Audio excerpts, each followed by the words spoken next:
अस्सलामु अलैकुम वरहमतुल्लाहि वबरकातुहू। आज हम जमा, पंजुम, मुरब्बा और अहाता देखेंगे। यहाँ पर 7 सम लंबाई और 4 सम चौड़ाई का एक मुस्ततिल बनाने के लिए कितनी लंबाई का तार लगेगा, इसके लिए हमें अहाता निकालना होगा।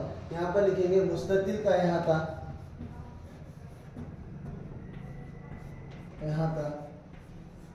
मसावी 2 ज़रब लंबाई जमा 2 ज़रब चौड़ाई। ठीक है, ये इसका ज़ाब्ता है। मुस्ततिल का अहाता मसावी 2 ज़रब लंबाई जमा 2 ज़रब चौड़ाई। 2 ज़रब लंबाई कितनी है? 7 सम जमा 2 ज़रब चौड़ाई कितनी है? 4 सम।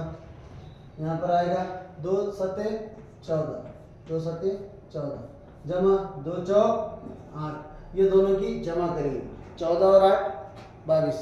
यहाँ पर लिखेंगे 22। सम में है तो सम में आएगा, मीटर में है तो मीटर में आएगा।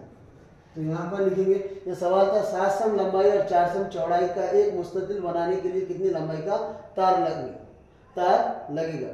तो यहाँ पर लिखना है कि मुस्ततिल बनाने के लिए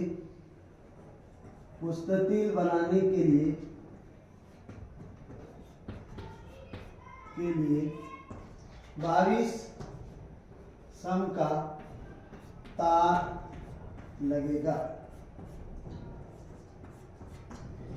ठीक है, इसी तरीके से ज़ाब्ते का इस्तेमाल करते हुए हमने इस सवाल को हल किया है। ठीक है, खुदा हाफिज़।